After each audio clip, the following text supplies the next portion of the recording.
Welcome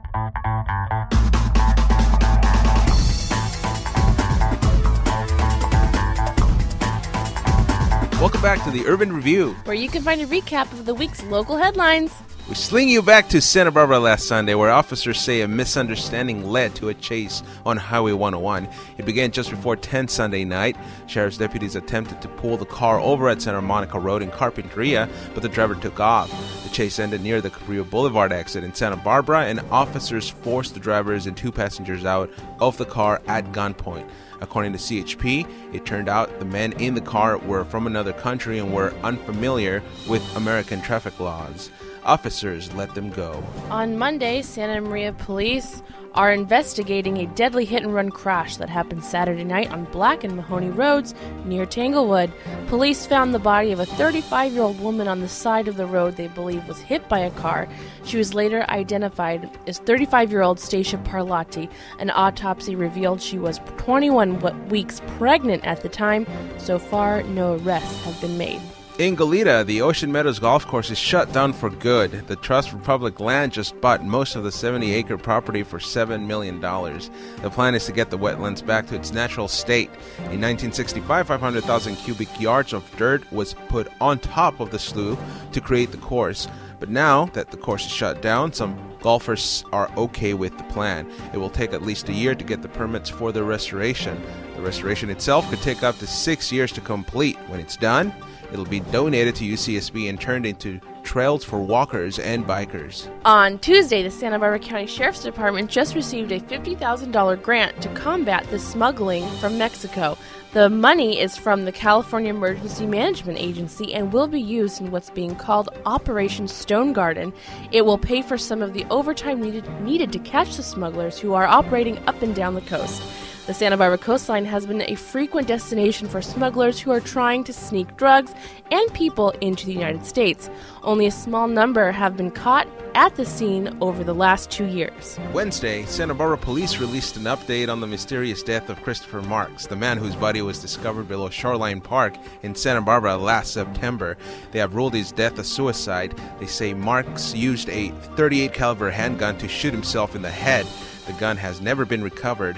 The 60-year-old Santa Barbara County vintner may have been distraught over what police describe as personal issues. The circumstances around his death were suspicious, leading many to believe he had been murdered. A youth-run organization is doing its part to combat gang activities. Y-Strive is preparing for its annual retreat. It will take place at a secret location later this month. The idea is to give kids who normally see each other as enemies a safe place to interact through team-building activities. A group of students organized a handball tournament as part of a gang outreach program. They formed teams from the East Side, West Side, and Goleta and Carpinteria, areas known to have rival gangs.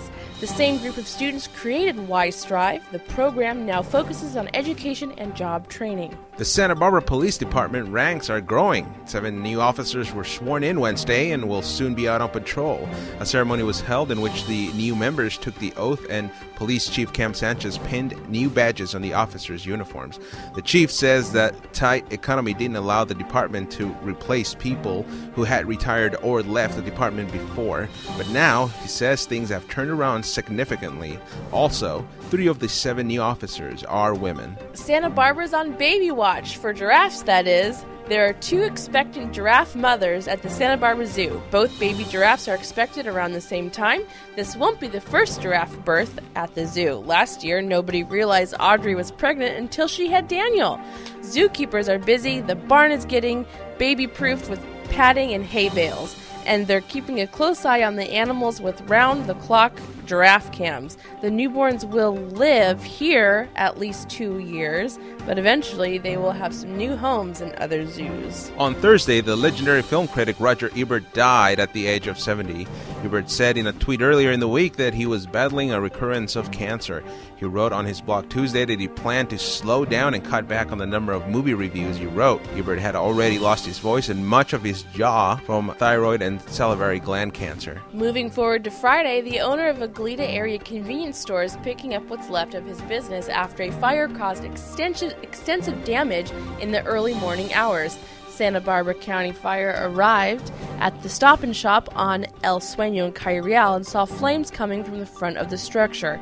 Fire crews quickly called for backup help from Santa Barbara City Fire and stopped the flames from bringing the whole building down. A nearby apartment complex was evacuated for precaution. The store sat at that spot for more than 50 years, and the owner says he will rebuild. And the Santa Barbara waterfront saw smoke and flames shoot up from a local storage yard Friday afternoon. City firefighters got to the scene on Lower Santa Barbara Street quickly, but not only did they have a mix of materials burning, they also had trouble getting through a gate. Firefighters managed to get the flames under control before they could spread to other materials and palm trees. The cause is under investigation. And on Saturday, a body of a woman in her late teens to early 20s was discovered after 8 in the morning near the Campus Point surf spot at UCSB. Santa Barbara County Sheriff's detectives continue to investigate. They have identified the woman but are not yet releasing that information pending the notification of next of kin. Detectives are still trying to determine how she died. And finally, a massive party known as Deltopia plagued the streets of Isla Vista this weekend.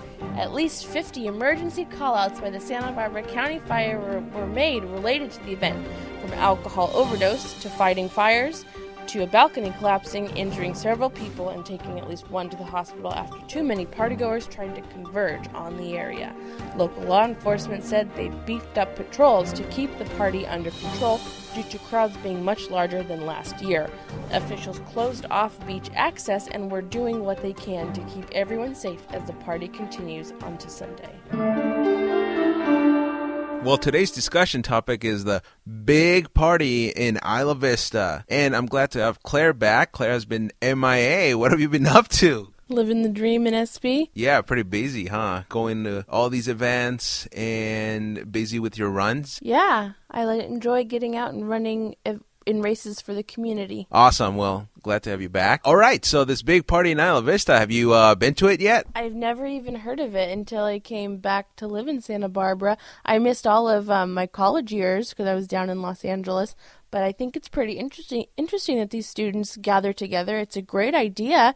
However, it just escalates into something that's dangerous and scary and injures people. So I think if overall, it's a cool idea to bring the community of Isla Vista together and the students and have a big spring break style party on the street. Well, yeah, I mean, all these emergency call-outs just last night before 12 midnight was overwhelming, and they just didn't stop coming until practically 3 o'clock, maybe 4 o'clock in the morning. It's dangerous. We even had that balcony collapse with all these students / visitors, and yeah, very dangerous, and some of them went to the hospital. It was quite dangerous, but I think if there was some type of organization that sponsored the event to set up like boundaries and restrictions and just some type of organization to the event, that would make it a lot more safer and a less hazardous to the community. Yeah, well, you know what I think?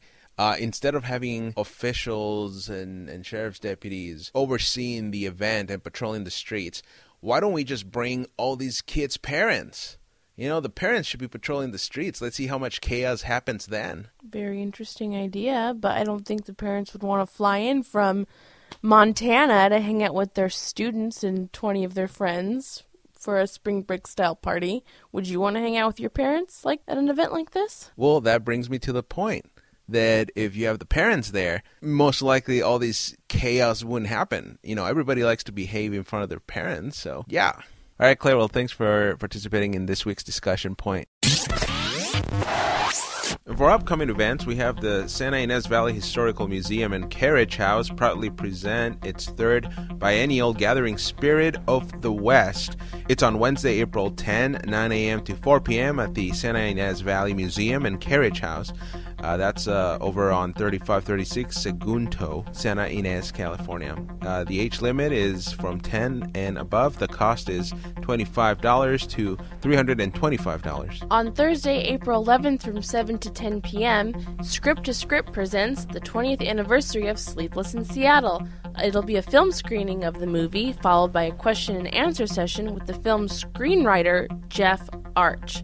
It'll be held at the UCSB Pollock Theater. Cost is $5. Everyone is welcome. And hey, Friday, April 12 is National Grilled Cheese Day. Celebrate National Grilled Cheese Day with a grilled cheese and a complimentary tomato soup at Say Cheese. That's from 10 a.m. to 6 p.m.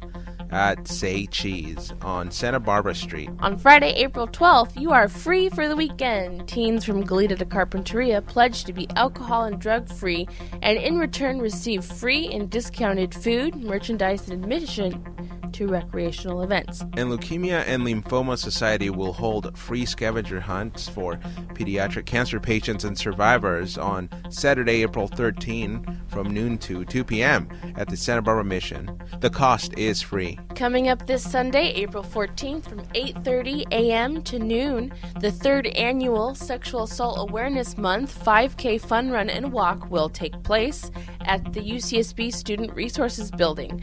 This is a 5K fun run and walk to benefit the Campus Advocacy Resources and Education Emergency Advocacy Fund for Sexual Assault Survivors. The cost is $10 to $15, and they welcome all ages. All right, well, that does it for our show today. Tune in next weekend for another episode of the Urban Review with Oscar And Claire. See ya.